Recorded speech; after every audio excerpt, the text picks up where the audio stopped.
కూడా చట్టాలు ఏవి తెలియట్లేదు. అందువల్ల రాజ్యాంగము చట్టాలు అన్నవి అంశాలు చేసినప్పుడు వారు కూడా ఆలోచించడం మొదలు పెడతారు. దానివల్ల ఏమవుతుందంటే ఇటువంటి బ్యాక్గ్రౌండ్ తో శాసనసభలకు చట్టసభలకు వెళ్ళినప్పుడు ఏమవుతుందంటే మనం ఏం మార్పులు తీసుకురావాలన్నది కూడా వాళ్ళు ఆలోచిస్తారు. ప్రజలు కూడా ఒక కాన్ఫిడెన్స్ తో ఉంటారు, మాకు చట్టం తెలుసు. అందువల్ల ఎవరైనా ఆ చట్టాన్ని దురుపయోగం చేసే ప్రయత్నం ఎవరైనా చేస్తే దాన్ని కూడా వాళ్ళు ఎఫెక్టివ్ గా అడ్డుకోగలరు. సో ఇవన్నీ కూడా మార్పులు తీసుకురావాల్సిన అంశాలు. ఆ విధంగా శాసనసభ్యులు, పార్లమెంట్ లో ఉన్న సభ్యులు ఆలోచించాల్సిన అవసరం ఉంది. కాబట్టి it is a part of the system. కాబట్టి సిస్టమ్ లో మార్పులు రావాలని నేను ఎప్పుడు అంటాను. తర్వాత ప్రజలు కూడా ఎట్లా యాక్సెప్ట్ చేస్తున్నారు సార్? అంటే మీ అబ్జర్వేషన్ ఏంటి? ఈ విధమైనటువంటి కార్యక్రమాలకు పాల్పడిన వాళ్ళని కూడా మళ్ళీ చట్టసభల్లోకి పంపిస్తా ఉన్నారు. అందుకనే అన్నాను 37 నుంచి 38% నేర చరిత్ర ఉన్న వాళ్లే ఈ ఎన్నుకుంటున్నారు ప్రజలు. కాబట్టి ప్రజల ఆలోచన విధానాలను కూడా మనం ఆలోచించాలి. కానీ ముఖ్యంగా ఏంటంటే కేవలం ఒక నేరం ఆపాదించబడినంత మాత్రాన ఆ వ్యక్తి నిందితుడు అవుతాడు కానీ నేరస్తుడు అవడు. ఎప్పుడైతే కోర్టులో శిక్ష పడుతుందో ఆ వ్యక్తుడు అప్పుడు నేరస్తుడిగా పరిగణించబడుతుంది. ఆ వ్యక్తి 6 సంవత్సరాలు ఎలక్షన్ లో నిలబడడానికి అర్హుడు కాదు అన్నది మనకున్న వ్యవస్థ. కానీ యాక్చువల్ గా ఇప్పుడు ఒకసారి చట్టంలో శిక్షించబడితే ఆ వ్యక్తి లైఫ్ లాంగ్ ఎలక్షన్స్ లో పార్టిసిపేట్ చేయకూడదన్న విషయం కూడా సుప్రీంకోర్టులో నడుస్తాం. ఈ 6 సంవత్సరాలే ఎందుకు, వాళ్ళు ఇటువంటి వాళ్ళు ఎవరి మీదైతే శిక్షలు విధించబడ్డాయో అటువంటి వాళ్ళు నేరస్తులుగా పరిగణించబడుతున్నారు. కాబట్టి వారిని ఇక ఈ ఎలక్షన్స్ లో నిలబడేటట్టుగా చేయకూడదు అన్నది కూడా ఒక వ్యవస్థ నడుస్తుంది. ఇవన్నీ కూడా ఎవాల్వింగ్. ఇవన్నీ కూడా చెన్నారెడ్డి గారికి ఇచ్చారనుకుంటా కదా సార్ 6 సంవత్సరాలు. మరి చెన్నారెడ్డి గారికి 6 సంవత్సరాలు ఎవరికైనా శిక్ష పడితే 6 సంవత్సరాలు వాళ్ళు చేయరు. అంటే 2 ఎలక్షన్లు వాళ్ళు కంటెస్ట్ చేయలేరు. అందుకనే 6 సంవత్సరాలు పెట్టడం జరిగింది. ఇట్లా ఇప్పుడు ఇట్లాంటి ఆర్థిక నేరాలు చేసిన వాళ్ళు యథేచ్ఛగా బయట ఉండడం, లేదంటే విదేశాల్లోకి వెళ్ళిపోవడం, ఈ ప్రజలకు ఒక సంస్థ, ఈ అత్యున్నత దర్యాప్తు సంస్థ పైన ఒక నెగిటివ్ ఇంపాక్ట్ పడదంటారా? ప్రజలకు ఈ విధంగా యథేచ్ఛగా ప్రజల్లోనే తిరుగుతున్నారు వీళ్ళంతా. ఎందుకంటే ఈ సంస్థల యొక్క పరిమితి కూడా ఉంటుంది. ఈ సంస్థలు ఒక వ్యక్తిని మీద ఛార్జ్ షీటు వేసిన తర్వాత వారు బెయిల్ మీద వచ్చిన తర్వాత వారు కోర్టుకు బాధ్యులు వారు. సో ఆ విధమైన పరిస్థితులు ఉంటాయి. కాబట్టి సంస్థ యొక్క పరిమితులు కూడా ఉంటాయి. ఆ పరిమితిని మించి చేయలేరు. కాబట్టి ఉన్న సిచ్యువేషన్లు మీరు అన్నారు, బయటికి వెళ్ళిపోతున్నారు. సో వారిని ఏ విధంగా నిరోధించాలన్నది కూడా చాలా అవసరమైన విషయం. కాబట్టి దాని గురించి కూడా మార్పులు రావాలి. దానికోసం అనేక దేశాలతో మనం మ్యూచువల్ లీగల్ అసిస్టెన్స్ ట్రీటీలు పెట్టుకోవాలి, ఎక్స్ట్రడిషన్ ట్రీటీస్ చేసుకోవాలి. ఇవన్నీ కూడా కేంద్ర ప్రభుత్వం చేస్తూ ఉంటుంది. మినిస్ట్రీ ఆఫ్ ఎక్స్టర్నల్ అఫైర్స్ వాళ్ళందరూ కూడా చేస్తూ ఈ విధంగా. కాబట్టి బేసిక్ గా కావాల్సింది మనిషి యొక్క ప్రవర్తన మారాలి అన్నది. కాబట్టి దానికి మళ్ళా ముఖ్యంగా మనం రావాల్సిన విషయం విద్యా విధానంలో మార్పులు రావాలి.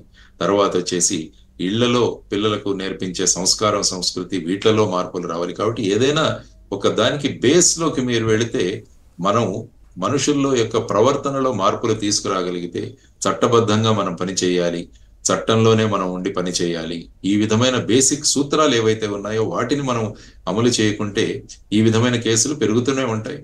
ఈ విధంగా ప్రజలు ఆర్థిక నేరాలు చేస్తూనే ఉంటారు. కాబట్టి వీటన్నిటికీ మనం బేసిక్ గా you have to go for a human behaviour, human mentality. వీటి మీద ప్రభావం తీసుకొచ్చే విధంగా మన విద్యా విధానాలను మార్చుకోగలగాలి.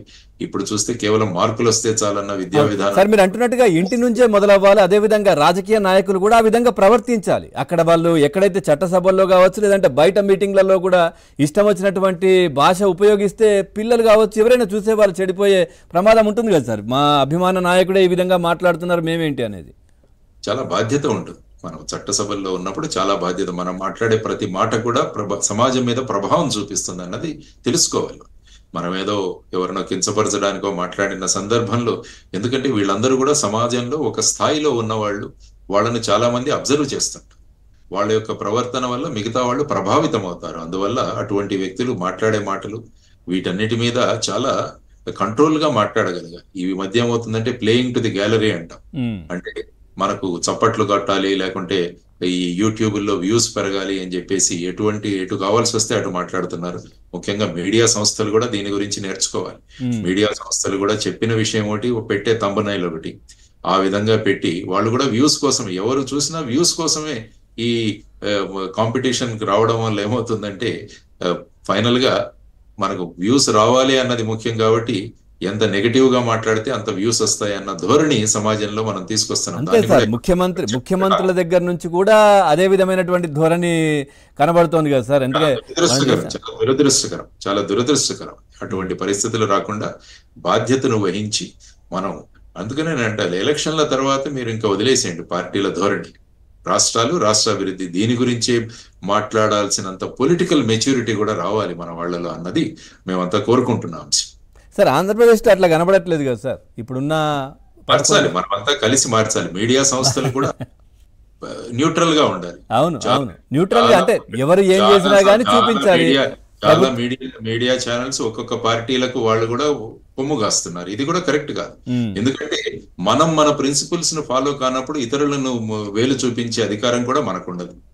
అందువల్ల మీడియా సంస్థలు కూడా న్యూట్రల్ గా ఇవ్వాలి. ప్రజలు నిర్ణయం తీసుకోండి, ప్రజల ముందు మీరు విషయాలు చెప్పండి, తరువాత ప్రజలు నిర్ణయించుకుంటారు. కానీ మీడియా సంస్థలు, చాలా సంస్థలు పార్టీలకు కొమ్ము కాయడం వల్ల ఏమవుతుందంటే ఒక పార్టీ ధోరణే కరెక్ట్ అని చెప్పేసి ప్రజల్లోకి తీసుకెళ్లడం వల్ల అది చాలా ప్రమాదకరం. అవును సార్, పాలిటిక్స్ లోకి రాగానే సంస్థలను ఏర్పాటు చేసుకోవడం, వాళ్ళకి సంబంధించినటువంటి వార్తలు చేసుకోవడం, ఇవన్నీ కూడా రెగ్యులర్ గా జరుగుతూ ఉన్నాయి కదా. అది ప్రమాదకరం. ఎందుకంటే లెజిస్లేచర్, ఎగ్జిక్యూటివ్, జ్యుడిషియరీ చేస్తున్న పనిని వారి ప్రజలకు చేర్చే బాధ్యత మీడియా మీద. కాబట్టి వాళ్ళు చేస్తున్న విషయాలు ఏ పార్టీ చేసినా కూడా వాళ్ళు తప్పు చేస్తే తప్పు చేశారు అన్న విషయాలను ప్రజల ముందు తీసుకువెళ్లాల్సిన అవసరం. కాబట్టి ఒక మీడియా సంస్థ ఒక పార్టీకి సపోర్ట్ చేస్తే ఆ పార్టీ తప్పు చేసినా కూడా చెప్పకుండా వాళ్ళు ఏం చేసినా కరెక్ట్